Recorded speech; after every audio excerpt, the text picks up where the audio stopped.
Hey everyone. Hey, hey, hey. Hey, hey, hey. Hey. Welcome to the Trigger Warning 2A podcast. I'm Nina Prevo. Yes, and I'm Antonia Okafor. And we're so glad that we could be here tonight. We have Antonia live via Skype. She is all the way in DC. But we wanted to make sure we were still here so you guys could have content. So I don't know. Why don't you tell the viewers why you're in DC? We could start with that if you want. Yeah. I am in DC because it's a free country. Because none of your business is why I'm in DC. Yeah. I just gotta bring this fast. Antonia's been like 3 weeks since you've been on our podcast. So I'm part of this. I'm going to be tomorrow. This conference called the Bridge Conference, and it's mostly going to be a lot of, probably mostly a very progressive crowd. But I was invited because the whole thing is to get people from different organizations and different points of views to come together in DC and work this whole thing out. They believe that America is a democracy, but I guess tomorrow I'm going to have to tell them it's a constitutional republic. Ooh. So, anyways. You're going to have to break that news. That's going to suck. But other than that, I'm going to be there the next couple of days. So I hope it's going to be fun. And so far, I'm still alive. So it's good. Yeah, I mean, I always call DC like a den of vipers. So be careful dealing with or being in the area with so many politicians in one place. Yeah. I will say it is beautiful here. And it's definitely giving Colorado a run for its money when it comes to weather. It's like 70 degrees here and pretty and sunny, which is weird I feel like for DC. So yeah. Come on, Colorado. I know it's been snowing, and it's gonna keep snowing too tomorrow and the next day. So I know. And Wednesday, I looked at the weather ahead. The high was gonna be like 19 degrees on Wednesday. So yay, goodness. Denver. But that sounds good. Actually, I'm glad that you're at an event like that because it is important that we bridge the gap between the quote unquote sides, so to speak. You know what I mean?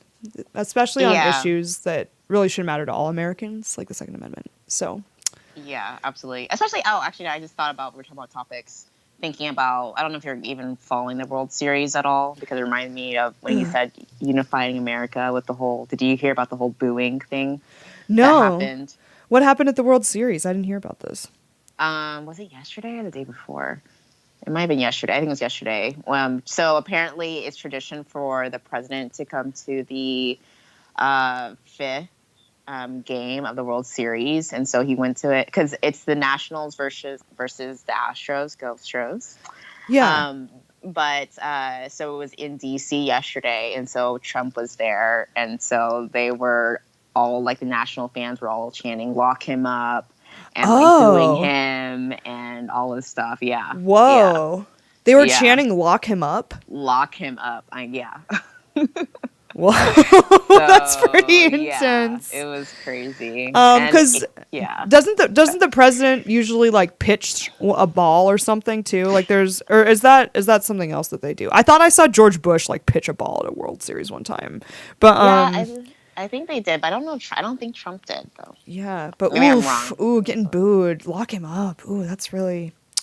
Yeah, that shows kind of the state of where we are, because I have plenty of criticisms to lay at Trump's feet. But I mean, if the president's going to come to the World Series and pitch a ball, or even if he's not pitching a ball, if he's just going to be there because it's tradition, that shows kind of the state of our culture, Yeah, and the lack of civility and also it's just because I think it's bad when NPR is even saying the editors at NPR even saying, you know what, that was actually really low, guys. I don't like Trump either, but you're really not setting a good precedent for later in the future.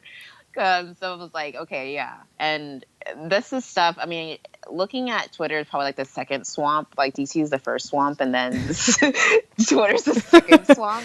I mean, Twitter might be worse. I don't know. Anyway. Oh, yeah, it probably was. And it's people who are making excuses and justifying why, you can't be, you don't need to be civil with Trump when Trump is involved. You don't need to be civil. People who are pretty reputable, I mean, it's just kind of okay, You guys listen to. I was like screenshotting everything. 'Cause I was just like, you guys, come on. Well, do you see yourself? Do you hear yourself? I thought it was, and this wasn't on our list of topics either, but I thought it was particularly crazy how the media has been talking about, and I'm gonna mispronounce his name, but the leader of ISIS that was like actually confirmed dead after a U.S. raid, and people are out talking about or how the New York Times referred to him as an austere scholar. Oh, I saw. And then Jamie Lee Curtis was out tweeting something about how, like, Trump doesn't really know the cost of war, but he did. Talking about this like terrorist. I don't know. I just am. It truly is a situation where if he came out against oxygen, everyone would just hold their breath. Or came out in favor of oxygen. See. My joke's not going to land if I can't say it right. I understood what you're saying. Yeah, I understood. Thanks, girl. Maybe this is like really bad, and I have bad jokes too. Like maybe you're a little different because your last name is different now. Oh yeah, that's true. I was looking up how to change my name with the Social Security office, and you can imagine that I did not enjoy that process as a libertarian. Just looking at how I have to legally get all of that stuff changed. But I'm so excited to be married for sure. Yay! It was a lot of fun. I'm sorry that I was. That's part of the reason why we have been absent for a bit. My honeymoon ended up being a little bit longer than I anticipated. So I was gone for 2 weeks instead of just one. So I'm sorry it's been so long. But it was really magical to get married. Actually, I feel like our culture hates on marriage way too much. Oh yeah. Yeah. They do. Even for go ahead. I want to hear what you. Oh no, I was gonna hear from you. Oh, I was gonna say we've only been married, for a few weeks here, but our relationship is better from having gone through getting married in and of itself. Like we were talking about how saying those vows out loud to somebody really kind of impacts you. It made us closer just to say the vows to each other, which it probably should, obviously. But I really encourage people to, instead of just, I don't know, there's people I know who have been with somebody for like 10 years, but still like won't pop the question. It's like, just go ahead and do it. Just, if you love someone and you want to be with them, like just do it. You shouldn't let money be a factor, like anything like that, because I don't know, it's just such a great experience. And I don't know, I'm really happy. I'm happy that I'm married. I like being a wife. So, I know, wife. Yeah, holy crap. And your wedding was beautiful, and you were beautiful, and it was so great. Well, thanks for gushing about it. I did really like my dress. I probably spent too much money on that dress, but I love that dress, and I still am obsessed with it. Worth it. Yeah. But one thing we were going to talk about, and I've got like plenty of different thoughts, and you said you read critic reviews of this, but we were going to talk about Kanye West's new album. Because Kanye West released an album called, I think it's just called Jesus is King, right? Mm-hmm. Mm-hmm. Yeah. And all of the songs are about God or Christ or, something in that vein. It is a very Christian album. But I listened to it the other day. I listened to all of it. And I think the music it's still Kanye, quality music happening. It's impactful music. It's music you want to bump your head to. So I don't know. I thought it was pretty good. I think that it'll have a cultural impact. What do you think? Yeah, I mean, okay, first of all, I've never actually downloaded or whatever, actual, like, bought an album from Kanye, like, in full, and, in the past before, so, well, I mean, it's easier with Apple Music now to just, like, download a whole album, but, right. And also to listen to the whole album because it was 27 minutes. So I know, it's pretty short. That's my one criticism of it. It is pretty short. Yeah. And but that's the trend of all music now. It's like 2 minutes long these days. Back in my days, it was a whole 3 minutes, and that was a radio edit. I feel like a proper song is 4 minutes, or at least 3.5. But I agree. But we're in a different time, Nina. This is a different time. You guys were not around for Rapper's Delight, which was a lot longer than 3 minutes. Yeah, as it should. I mean, personally, that's one of the reasons why I still like Justin Timberlake. I know the viewers are gonna hate me, but it's because when he writes music, like his songs will be 7 minutes long. Like when he writes a song, like he really flushes it out all the way through, which I really appreciate because anyone can write well, not anyone, but it's easier to write a 2-minute hook than like a 7-minute song that's all cohesive. But I want to hear, what did the critics say about it? I could talk about some of the songs in particular and like what I think about them, but I am curious to see because I didn't see reviews. Yeah, we could go with that. So. Yeah, it was the typical. It's just like what happened with Dave Chappelle. That's probably the best way I can use it. His Sticks and Stones which was so good. Where, oh yeah, it was so. But because it had a hint of anything to do that wasn't completely leftist, right? Then it was panned, right? It was the reviewers like The Guardian, which I mean, I'm not saying that if you're Asian that you can't, write a good, review on a rap album, but I think he gave it a 2. I mean, a 2 out of 5. Oh, that's BS. Yeah, I know. And he said it was because, one, it wasn't cohesive. I'm like, okay, first of all, pretty sure everyone knows that it's about, Jesus. Yeah, you might not like what it's about, but it is cohesive as an album. Exactly. That's what I almost thought was satirical. Like, is this satire? Like, when I was reading the review, and then I saw the 2, I was like, no, this is The Guardian. This is The Guardian. And they're completely serious. So... it's a typical like what you would expect is too religious for them. It was or for him, whatever, probably for them, and he didn't think it was as good as his old work, and it didn't come up to what they thought. He says that considered one of the the best rappers of all time or whatever, musicians of all time, but this is definitely didn't come to par of what they would expect from a Kanye album, but. Yeah, a 2 out of 5. 2? Come on. Yeah. Do they listen to other music that people release? Right.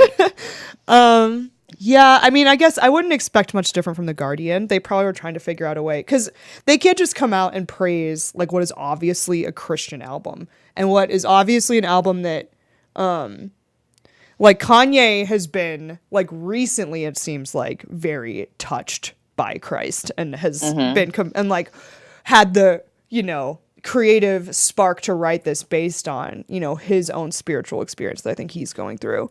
But I think that the song On God, he goes through a whole list of like good things and bad things, but then he'll just say, but that's on God, And I actually think the rap in that is really good. And I have bought Kanye albums before. I didn't buy all of them, but there were some that I really liked. And there's certain Kanye songs that I think are like some of the best that have been written in our like era, especially in terms of rap. He's got a real style that is unmistakably his. And I do think he still managed to keep that, even though he's talking about like he's quoting like Psalms, he's quoting gospel, like most of the lyrics are like from the Bible in this album. But I still think it was distinctively Kanye. Which I thought was pretty impressive. And I went into it with some skepticism, I have to say. Yeah. I did too. And especially since they said it's a gospel. I mean, I can see the gospel like influence. I wouldn't consider it a completely gospel album. I mean, no. But I mean, I feel like people just put it in gospel just because if it's a black person and they're singing about Christian music, it's automatically gospel. I know, like a black person singing Christian music at all is always gospel, apparently, even though it's definitely still a rap album. Right, yeah. So I don't agree with that part, but I think, but you can tell that first of all, I don't know if you watched the video that his whole interview he did with his name is Big Boy or something like that. Oh, no, I didn't. Should I watch that? And you've probably seen clips of it, and that's where he's wearing his like Jesus is King sweater, and there's several clips that's been out there that's gone viral. One of them when he was talking about abortion, another one when he was talking about it's like one of my favorite quotes now is like all these people trying to be woke, but they're only they're only sticking to the rules of what woke is supposed to be. Like, it was like so perfect. Like, okay, yeah. Like, so he was saying all that stuff in that interview, and you can just tell, like, as a believer, I was just watching him and the joy that you could see from him, that he, like, newfound joy that he's actually received by, believing and following Christ. Like, you can tell it's genuine, and you can tell that he's actually, like, changed. Like, something has changed him. Not saying he's not going to have ups and downs, and I think that's going to be what people are going to be looking to, especially because he's a celebrity and he's made it so public that people are going to be waiting for downfalls and for him to mess up. Yeah, and I mean, he is kind of crazy sometimes. Like, he's had some, like, episodes, so to speak. But as is the case with most celebrities and, like, artists, they end up having like, some crazy stuff. Yeah. But yeah, you can tell, like, because I'm a Catholic, and we're both, like, very much Christians, and so you can tell that I don't think, part of me was almost like, is this a satirical album, or, like, is he trying to poke at it, because that's really more likely what a rapper would do in our culture these days. Right. But I do recommend it to the audience, like, just even if you're not into Kanye, just to listen to it, because culturally, I think it took some balls to release an album like that in this day and age, man. Like, in the culture that America is right now, to just do that unapologetically and without fear, like, that is really like, whether you're a Christian or not, like, I don't know, I have some respect for the guy. Yeah. And I'm glad and so listening to it also, even if you're not Christian, I'm sure he definitely had a lot of remnants, like, when I was talking about abortion and stuff like that, like, that some conservatives, I'm sure, are going to latch on to and are very, like, excited about. But I'm actually glad that this all happened after last year, where it was more the political side of him and people didn't really know what was going on, like, with Trump and, like, all that stuff he was saying with Candace. And then it was quiet, and then, like, this came about. Like, I'm glad it happened this way, because I just feel like, because all that stuff already happened, the political side, I'm sure people are going to still make it political. But on the conservative side, I don't want conservatives to latch on to things he's saying politically, because it correlates very well with, when you're a Christian, it's just naturally going to correlate well with a lot of conservative values. Yeah. But there's a difference, and I really feel like it's better this way, like, because now we can actually focus on his, being born again. And one of the things my pastor actually talked about, he was in Cody, Wyoming, when he actually went to a small church. It was with one of his friends, and he looks to his left, and Kanye West this is like a startup church. Literally the first time they're having this church, it's like 10, 15 people. And Kanye West was just in that church with them. He was just sitting up in there in Cody, Wyoming? Sitting there, yes, in Cody, Wyoming. And then before everyone found out that he has this new 10,000 acre, like, land in Cody, Wyoming. But, like, he was there because he didn't want to be where the paparazzi were and everything. And he wanted to, like, actually listen to good preaching. And so, it was like, okay, when I heard that, I was like, okay. And there's no articles on that, because he didn't want people to know about it. But it's like, he's actually trying to learn about the faith. And you can tell he actually has pretty solid theology in his writing, in his rap. Which I was also surprised about. So Firearms Training Central says he's been singing about that stuff forever. Jesus Walks was the same message. Oh. Yeah. What album was that on? Or is that a song? That's College Dropout. Oh. That's like his first one. Yeah, Jesus Walks. But he even talks about Jesus Walks.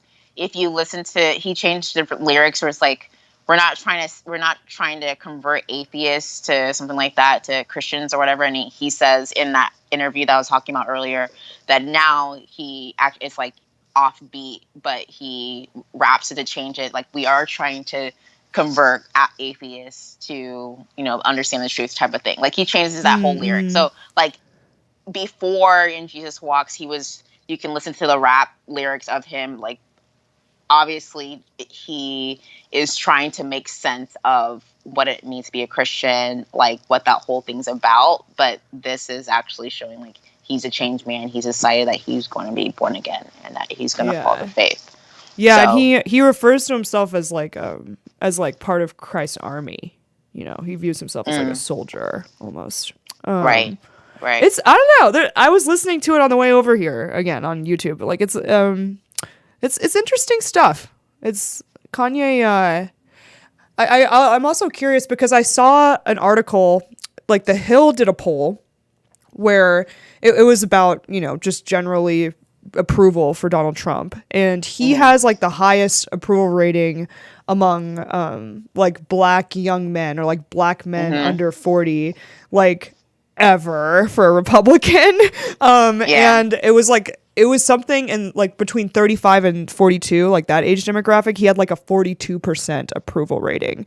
Oh, it went up that high? Yeah, it was in the 40s for that specific like demographic. Okay. And then among, if you added in like the 20s and like younger 30s, it was like 20 something percent. But the closest ever to that was Ross Perot, and he got 12%. Okay. So, and this poll was before this album came out. And it's not that this album is about Trump, but I think that it is about, in some ways being free to say what you want. Like one of the things that Kanye tweeted recently was that one of the reasons why he likes his MAGA hat is not even just because of Trump, because it symbolizes that black people don't have to all think alike. And so I do think that to release an album like that, that's another, it's like not all rappers are going to rap about like the same stuff, and not all rappers are leftists. And, I just think that culturally this might actually have like kind of a big impact. And it's an impact. Like, I just think that the black community is not necessarily buying into like, I have to be a Democrat. I have to believe X. I have to believe Y. It's more like maybe I should just think for myself, which is obviously the way to be. So, anyway, I'm off on a rant. And it's not even just like maybe I should think for myself. It's maybe I should actually be like vocal and be outwardly talk about those values and beliefs. I'm convinced. I know for a fact there are a lot of black conservatives, and they just will not talk about it because of the same thing. Like, not just thinking for yourself, but more than that, like having the courage to say like what you actually believe. And I mean, that's just only black people. There's so many other people who, subscribe to a certain type of, way of doing things. But yeah, well, it's the same thing. It's the same thing with other races. Like, I'm sure Edgar gets the same thing. Like, well, if you're Hispanic, you should clearly like hate Trump. Not that Edgar likes Trump, but do you know what I mean? It's like the idea that like because you have a certain origin or because you're a certain race, or even it's the whole idea like if you're a woman, you should vote a certain way. You should be pro-choice. Like, you'll be anti-woman. Even though that particular issue has been split down the middle among women like this whole time. So, I just think we all need to break our minds free of this idea that our like immutable characteristics are what determines like our ideas and our politics, And so I do think Kanye's trying to facilitate that in culture a little bit. Love him or hate him. He is kind of crazy. Anyway. If he wasn't, though, I don't think he would. I mean, I think all the musical geniuses are kind of crazy. Are genius. I mean, a little out there. Yeah. Like, have you seen Amadeus? I mean, come on. Anyway, I shouldn't compare Kanye West to Mozart. That's really, I'm gonna get in trouble for that. But yeah, do you wanna? I've got plenty of issues here. I can talk about the Good Doctor and how they kind of painted the gun debate, or we can jump ahead. What do you think? Yeah, no, you should talk about the Good Doctor. Okay, so I don't know if our audience watches the show, but it's a show on ABC, and it's by the same people who did House. So it's like the same, it's David Shore. So it's the same kind of thing usually where there's like a patient that has some kind of issue that doesn't really get resolved until right at the end, and it's like life threatening and there's all these ethical problems and whatever.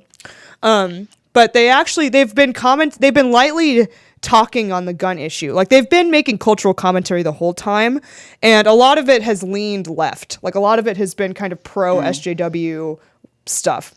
But surprise. Earlier, like I think I know what a surprise, ABC, right? But I think in the second season, one of the characters, she's painted to be like kind of a bitch, if I'm honest. She's like this blonde chick who's like super type A, and she's a Christian, and she's a conservative, and she has her like concealed carry. Like she reveals that she's got like her concealed carry in one of the episodes. But they kind of just left it at that last season. But this season, one of the older characters who he used to be the head of the hospital, but then he got brain cancer, this whole thing. But he gets married to this woman that he like doesn't really know that well. Like it's a whole weird situation that they even got married in the first place. But on their wedding night, he like goes back to her house and she like checks her gun and like puts it in her nightstand, you know, before she goes to bed. And he's like like he's like all aghast about it. And he goes to the hospital the next day and he's like talking to a panel of like his friends at the hospital, which includes, I didn't even mention the main character yet, who he has autism, so he's kind of awkward. Oh, okay. Yes. And I lovingly refer to this show as Autistic House, actually, because that's pretty much what it is. But he asks the table of all the doctors he works with, he's like, how do you feel about guns? Like, or your significant other having a gun? And it was interesting because obviously the autistic guy's like, I don't have a gun and I wouldn't, you know? And then, but then one of them is a veteran and he's like, my ex-wife tried to make me get rid of my gun, but like I didn't. And then the blonde girl says, I have my concealed carry. And she's like, it's a 6 hours, such and such and such, blah, blah, blah. I have it with me like all the time. And then the mixed race girl is like, I had a boyfriend who had a gun once, and I told him it was me or the gun, and that ended quickly. So that's one scene that happens. And then, but he's like, oh, just the thought of having a gun in my house makes me sick to my stomach. Like, that's what this guy says. And then his wife works at the coffee shop in the hospital, which is like kind of weird, right? But he goes to get his coffee and he's like, you know, such and such many kids die from gun violence, like, you know, every month, blah, blah, blah. And, you know, like he just starts spouting off all these anti-gun stats, like while she's at work, like selling him coffee. And she ends up, there's multiple scenes where she rants at him and she's like, it shouldn't matter why I want it.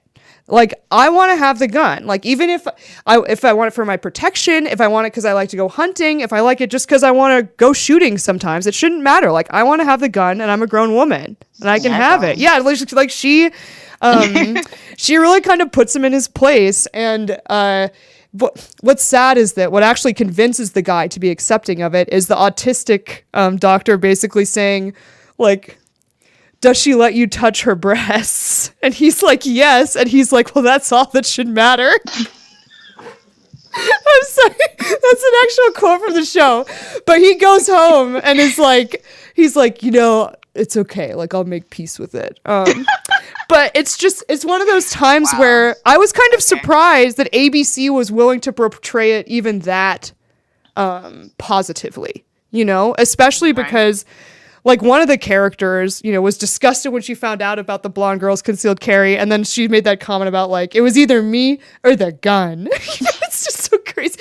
But I just thought it was interesting. Like this was on ABC, like that's a major network. And yeah, the woman who is protecting her right to have the gun or who is arguing in favor of it, like she's a likable character. She's meant to be a very likable character. And you are sympathetic with her. Like they really portray, I think his name is Dr. Glassman, but they really portray him as being really obnoxious and like a jerk and like unaccepting of her choices. And, you know, it's kind of this whole, it just reminded me of gun rights or women's rights. Like she was kind of a face for that. So anyway, I'm curious to see what you think about all of that recap. That's awesome. I thought you were going to say like, you know, how most of the time it's just like, maybe we get like a little bit of something, like just a crumb of something, like I'll take it. But like that was actually, like it's crazy because that's a whole writers and they have to talk about it and they do like, you know, talk throughs about it and stuff like that. Like that's just crazy that they still like said, that probably had to go through a lot of committees, right? Yeah, sorry, I didn't mean to cut you off. Oh no, you're good. Yeah, I mean, yeah, if we had more of that type of portrayals in, I mean, that's the thing is like the left owns the media, and the left is usually anti-gun. But the thing is, when you talk to them individually, and I know a lot of people who are in the the Hollywood scene, and they're models, they're actresses, and then you talk to individual people, like, oh yeah, like that person, oh yeah, huge pro-gun person, like that person, like huge pro-gun person. But just like we were saying, like they're secretly, like even the Black community, again, like another community where they're not going to say out loud that they actually have these values. Black women, one of the fastest growing groups of demographics of new gun owners. And but you're not going to see that based on like what people think, say how they vote and stuff, because they just lump them into one big category. But yeah. No, it's true. And I really appreciated that they portrayed it from a woman's point of view. Like it wasn't the veteran being like, I want to keep my gun because I was in the armed forces, and like, how dare you try to take it. It's more like, no, I'm a woman and I have it for my own protection. But even if it wasn't for that, I should be able to have it just because I want to have it, because I'm an adult, I love that. And I'm in America, so yeah, I just think that we need more portrayals like that. And maybe I do think the gun issue is one of those things where a lot of people, even on the left, are not on board with all this confiscation and stuff, like all the stuff that like Beto and all these people are proposing. The average American is really actually not on board with that, especially to that degree. Like it might be that there's a lot of average Americans who don't understand and might be in favor of what they view as like quote unquote reasonable gun control. But even then, once people start talking about, I'm going to be knocking on doors to like take guns, the American people are not on board with that. So, and I do think it's interesting too. It's not even just that they had her portray that as like kind of a positive thing, but at the table when he asked, there was only one person who was anti-gun in addition, other than him, and he was portrayed as being a jerk, And so I just think that it's real. I was just shocked. Like I was sitting there with my husband. Watching it, and I was like, oh my God, like Antonia and I have to talk about this. This is so crazy. Because I couldn't believe it, especially given the politics that have been portrayed on that show thus far. So. Yeah. Well, didn't you say the mixed girl was also anti-gun? Yeah, well, that was the only other person at the table, though, that was anti-gun. He was like, the thought of having a gun at the table or at home makes me sick. Like, what do you guys think? And then she was the only one of the doctors she asked who was anti-gun. And 2 of the 4 at the table had guns themselves. So, okay. Yeah. And we're like, oh, yeah, this is the make and model of my gun, whatever. I don't know. It was silly. But it was a pretty good episode. Oh, sorry, go ahead. Go ahead. No. I'm gonna say, well, I'm glad that it wasn't, because you said in the beginning that it was like the blonde girl that was, conservative, like that. Like that's, if they show a woman, that's usually what they want it to be. Like, but it's like still like a conservative, racist, like pro-Trump woman that you shouldn't like. Yeah, you should hate them, right? Like stuff like that all the time. So it's like, oh well, she's not even a woman then. And that's and that's part of the reason why I was so shocked, because last season, like that was the only mention of guns they had was like one episode where she was like, don't worry, I've got my concealed carry, and like took out her gun. And it was after they'd introduced her as like kind of a bitch who was like messing up the dynamic and was too type A and too controlling, and I don't know. I was really shocked because they had portrayed that character so negatively before that they decided to do this. Although they've been portraying her more positively this season. Like they've been trying to. Yeah, it's weird. I don't know what they're doing. I do feel like there's just been changes, like of writers or anything lately. Yeah, I wonder if some writers are getting a little bit of like some cojones. I don't know. I'm skeptical. I'm skeptical though. It's like canceled next time we see it. I know. No. You'll go to watch it on Hulu and it'll be gone now because like we talked about it. And it's too. Or yeah, maybe they'll just get canceled because they were portrayed the Second Amendment positively, like at all. It's like your show's over. Right. Like The Last Guy Standing or whatever that show was. It was like, oh, Tim Allen's show. But I just heard it was kind of conservative, or not even like, at least not leftist. But yeah. Yeah. Well, I think Tim Allen just kind of. I mean, he didn't come out as a conservative. I think people have kind of known he was, but I think Tim Allen just might have had some conservative talking points or said some conservative things, and then his show got canceled. But I don't know. Don't quote me on that. I'm not as familiar. But it was getting good ratings. Oh, Edgar, you want to say something? His show's back on Fox. Oh, it's back? Oh, that's good. They brought it back later, after like all the uproar and yeah, everything. Because people were kind of upset, right? Or there were some people who were Oh. upset. Yeah, Edgar's nodding too. Yeah. So, okay. Well, we have two other things. How long have we been on, Edgar? Are we running long already? Or You guys have I will been say on I'm, like, for at a million 19%. hours. a million hours? 35 minutes. Oh, okay. Well, Yeah. we could still talk about at least one of these two. You want to talk Edward Snowden or socialist millennials? What do you think? Oh, let's do socialist mullet. Because for one, my phone is like at 19%, and I'll just die because Apple decided, hey, you can either charge your phone or you can put headphones in it. Yeah, can we complain Thanks, about that for Apple. like just a minute? Like, can I rant about Apple for like just a minute? Oh, and please do. Oh, I Please approve. do. I approve. Because I really like I have my iPhone here. It's an iPhone 8, and the screen cracked, and I've been trying to decide what to do because I don't want another iPhone. Partially because all of the new models, it's either you use the Face ID or you don't go through that process and you have to enter the passcode.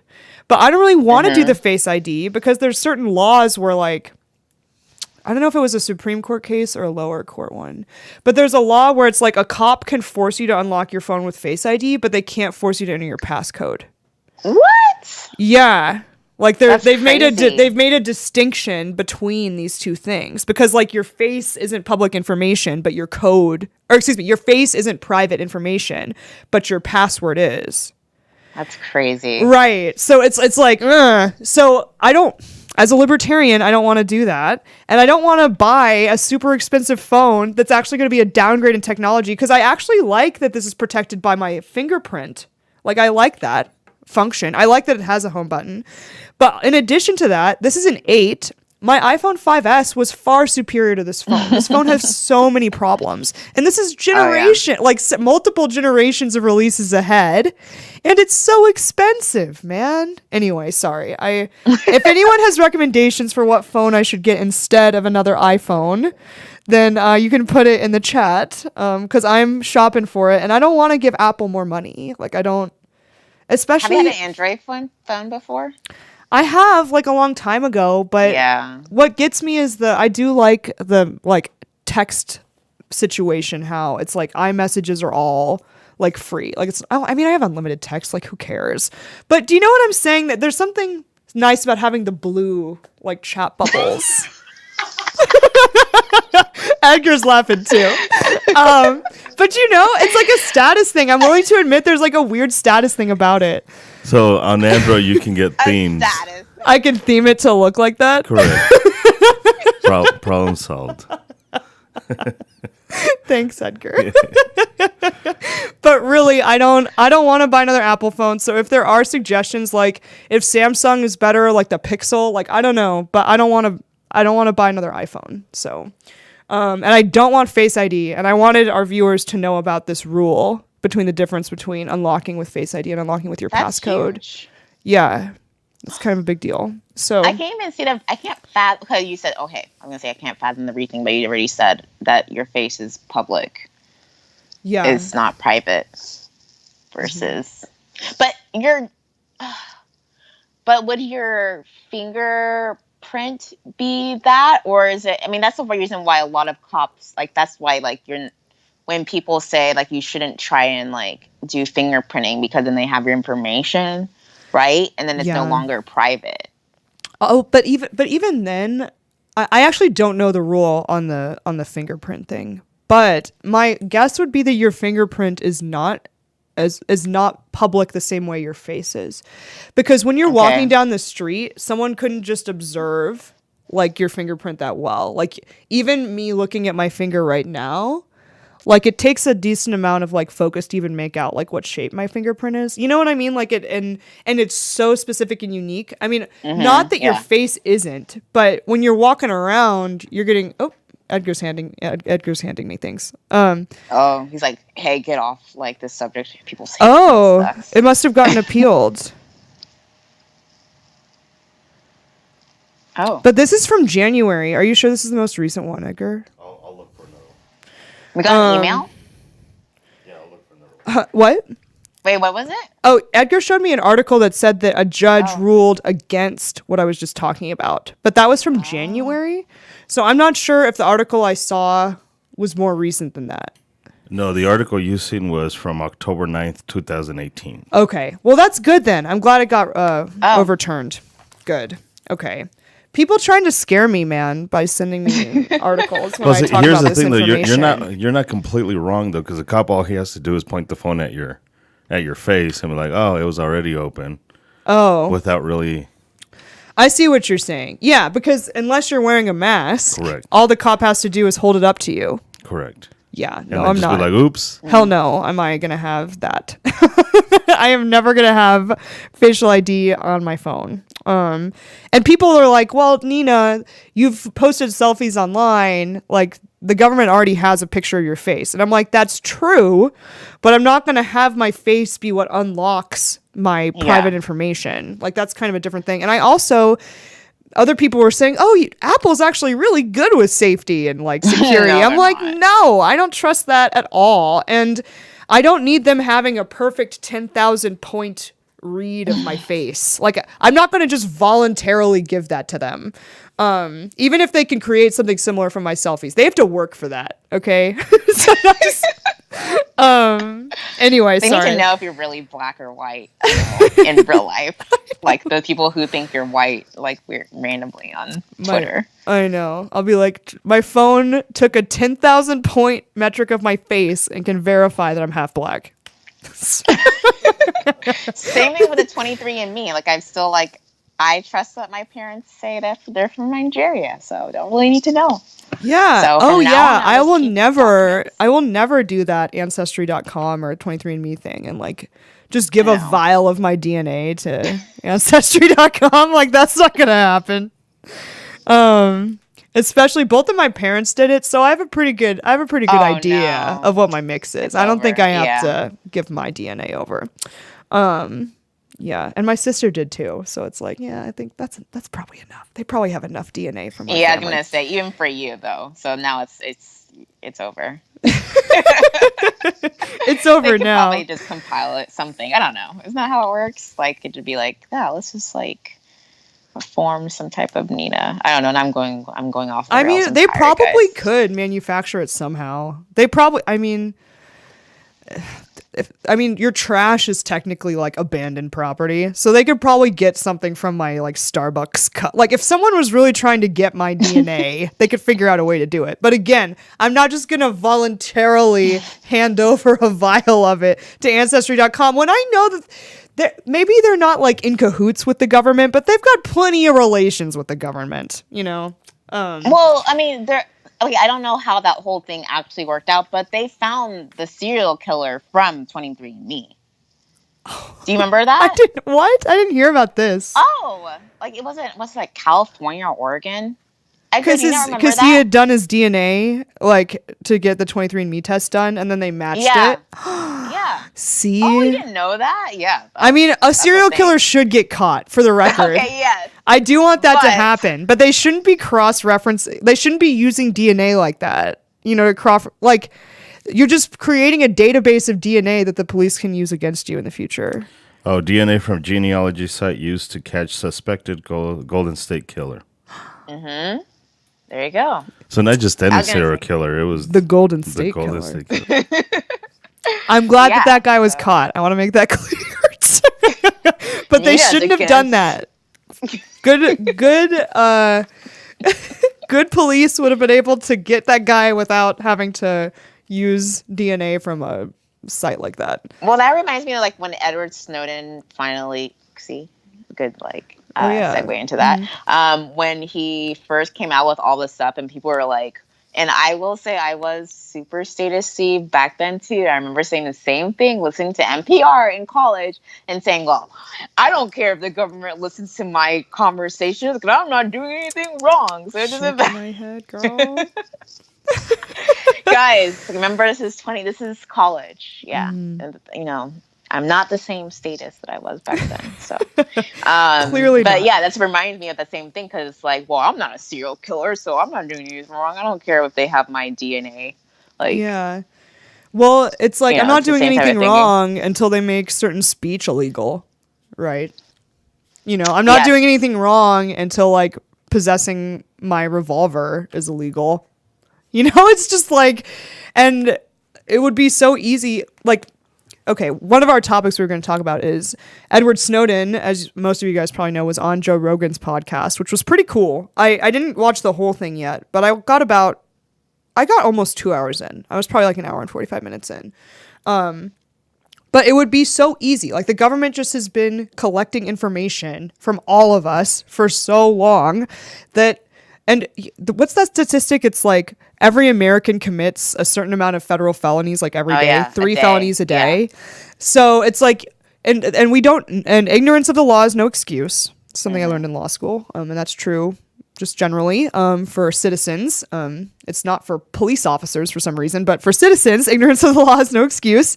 And the average American commits 3 felonies a day on the federal level.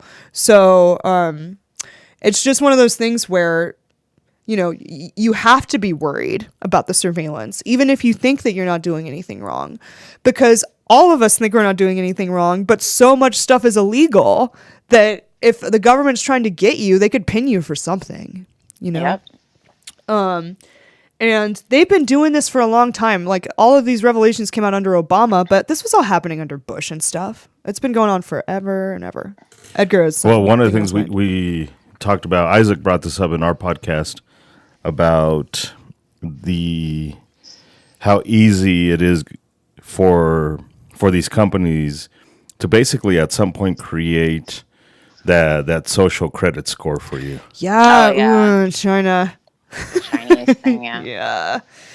I know, because in some ways we already have like social credit scores. I think there's actually a website that gives you like a score based, it like incorporates your social My media. Life. Yeah. I don't know if people are basing stuff off of that too much, but you know, employers could start using rating systems like that, and then all of a sudden now social credit systems are a thing in America. So, In a way, they're already doing that, like with resumes. What's his name? Jason Stapleton was talking about like how they're using AI technology for when they're searching through resumes and stuff. It's a lot to do with essentially a social credit of like what they're seeing, like your footprint on like the internet. yeah. So they weed you out that way even before they call you back. That's why I didn't get any like callbacks from any of my interviews. But I mean, quite frankly, it makes sense in hindsight, because when I graduated from law school, I was able to get employed, obviously, but I had a hard time. And when I worked at DC Comics, this was before I graduated, I had to defend the fact that I was like in the Federalist Society. Like, the only thing on my resume I had to explain was that, like, my GPA didn't matter. Nothing mattered except that my politics might not be in keeping with the rest of the company. And I do think too, even recently, like, certain members of my extended family have been like, Nina, some of the stuff you're talking about online, it could have consequences for your career. And I'm like, trust me, I know that. I've been facing consequences in my career for a long time. Like, since I decided, or like since I really labeled myself as a libertarian, or tried to start promoting the ideas of liberty, it has caused problems, because our culture really doesn't want to like be down with that right now. I don't know. There's people view hiring like libertarians and conservatives as like a liability or something. I don't know. But oh yeah. But I definitely think it's one of those things. It's like, if you search for me, or either of us, you're going to find that we're Second Amendment people, of course. And so some people are just not willing to dance if you're pro 2A. And I do think that, what was it? Deborah Messing and Eric, what's his name? McCormick from Will and Grace. They wanted like a blacklist in Hollywood of anyone who voted for Trump, so that they could not work with them. And that's the same thing too. It's not like an online social networking score, but it's like, we're going to start determining whether or not you get work based on, your politics, which is kind of a social score, realistically. But I really wish that these Black Mirror episodes would stop becoming reality, like, within less than a year, I haven't watched that show yet because it seems like it's like creepy. But I mean, before it is. before I just in case because I know they already gave me the 10% warning You're several scared minutes ago. Yeah. Okay, I'm sorry. So just so you know, but just so you know, if it completely shuts off. Well, actually, Edgar, if it just shuts off, will it shut off the whole conversation, or can you guys continue? No, we'll be able to continue. Oh, okay. Oh, okay. If we lose you, I'll just say I'll say goodnight to the audience. No, you don't have to. You can continue to go on if you. This podcast is real life. If we get cut off, it just fucking keeps going. We'll all still be alive, even if the phone dies. What? Fine. But yeah, just in case it's randomly comes off. But sorry, go ahead. Well, why don't we just talk millennials and socialists real quick, and then we can call it a night. Yeah. Let's talk about how bad millennials are. Yeah, and I do recommend, if you haven't watched the Edward Snowden thing with Joe Rogan, I would go watch it. But quite frankly, if I tried to repeat some of the stuff he said, I just won't say it as eloquently as Edward Snowden did, and it's worth listening to. So, it's funny. It's long though. It's long. It is long. It is long. That's why I didn't finish it. But even I want to hear the rest, and what I did hear was really compelling and interesting. So, dude has a lot of information on the CIA and the NSA, so he knows, and he's been around that community for decades. So he really he knows what's going on, and the information his he has parents weren't they also government officials? Yeah, something like that. And he was doing work, private kind of government work, when he was in high school, I think. He said something like that. Yeah. So, crazy guy. Okay, so we'll close out with just this article. I mean, it was in several different places, but I printed it off from The Hill. They did a poll of millennials, and Antonio and I were talking about, can't you just leave us alone as millennials? Stop making us look stupid. Stop polling us, please. I never get these polls, by the way. I know. I've never been polled. Who are these millennials that they're talking to? Anyway, but basically this poll shows that 7 out of 10 millennials in the U.S. would vote for a socialist. Why? And then this is also an alarming. Alarming. More millennials said that Donald Trump is a bigger threat to world peace than Kim Jong-un. Oh my goodness, yeah. Keep going. Wait, is that just one? I thought there was one where it said Adolf Hitler. Did you see that one? There might be that. I don't know if that was in this article. Okay, there's several different, yeah. But yeah. Oh yeah. Well, they voted Trump to be the biggest threat among a group of people. The second was Kim Jong-un after Trump. And then Putin was lower on the list, which is kind of confusing to me given the whole Russia obsession that's happening. But anyway, this is a really alarming to me, though. Only 57% of millennials believe that the Declaration of Independence better guarantees freedom and equality than the Communist Manifesto. Okay? And for some perspective, when the silent generation was polled, which is Gen X, 94% of them think the Declaration of Independence better guarantees freedom and equality over the Communist Manifesto. What does that really say, though? I'm convinced. Yes, that there's stupidity on that, but I'm convinced people do not know what the Declaration of Independence is. Yeah. And what communism. Well, you know what? I don't know. I feel like more people have read the Communist Manifesto, which is. I actually was watching. It was during the World Series, and they had a commercial of Notre Dame on there, and it was our students read all these books, and it was literally Feminine Mystique, it was Communist Manifesto, it was all these different super leftist books, and they're just smiling at the end, and it says University of Notre Dame, traditional Catholic university, right? Yeah. But of course leftist super propaganda of books that they're reading, right? So it's just okay, and that makes absolute sense now. Like, Well- why they know more about that than they know about the Declaration of Independence. Well, I was just talking to some of my friends earlier today, even about how I had a sociology minor in college, and almost everything we read was exclusively some version of Marxist doctrine.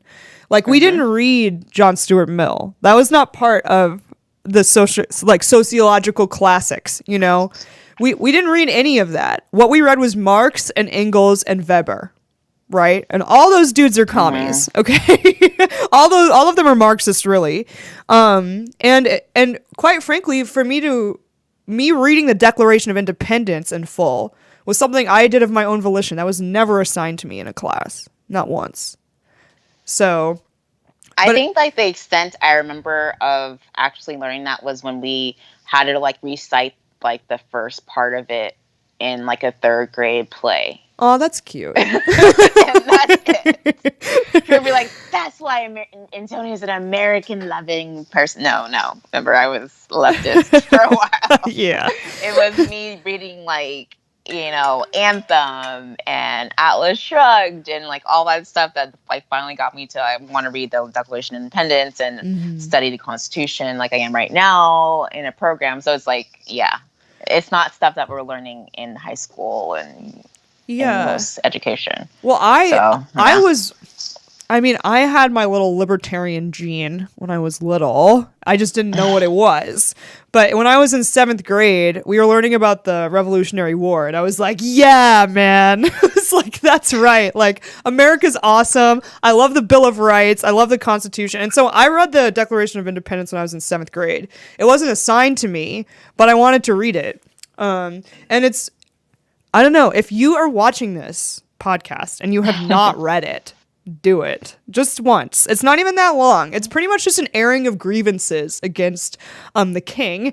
And quite frankly, if you read it and compare it to what our government's doing now, it can be kind of enlightening so, as to how far we've lost our liberties. So I read it every 4th of July. I listen to it. It's a reminder of the human condition and how it does not change. Because I'm reading the book, The Founder's Second Amendment. And it's really eye-opening about like what was in the framework, like what was going on right before they decided to like write the Second Amendment and stuff like that. And you know, It's a lot of the same things. It's a lot of the same type. Like literally, I just like put like little notes like, oh, the first buyback program, of course, happened in New York. Like stuff like that. Like 1775. Like things like that. And it's just like this is like I think like Beto O'Rourke and stuff like that. Like it's like all the stuff, same things happening again in history. And it's just, I feel like this time though, is that we're not as outraged as people are like, oh, this is an outrage culture. Like, I think we're outraged in a way that doesn't really do anything though. But like these men and women were like, 3% tax? Oh, no. Like, I know. Like, that's too much. We're like, I know they give us 28%, please. Like, please. Like the Tea Party was over a very small tax, you know? And the amount of taxes that they were so upset about generally, like not just the tea, but all the taxes, you know, are just minuscule compared to how much we're taxed right now. I mean, especially when you do property tax, income tax, you know, sales tax, capital gains, just everything is freaking taxed, you know, and not even just a little bit. It's taxed a lot. Like even poor people end up paying, or like the lower middle class ends up paying like, you know, a lot in taxes, like at least 30%, right? So they might get a refund in quotes, even though that's really their own money. It should have been stolen from them in the first place, especially their income. But yeah, it's one of those things where I've been trying to get people up in arms about this stuff for a long time, and people are just so it's kind of like a Brave New World thing. People are just so entertained and complacent, like drugged and like like people are just not I don't know, they're not energetic enough to like fight for these things. They're not really woke, man. Yeah, and then the ones that are energetic enough are so stupid that they think the Communist Manifesto is better at protecting freedom than the Declaration of Independence.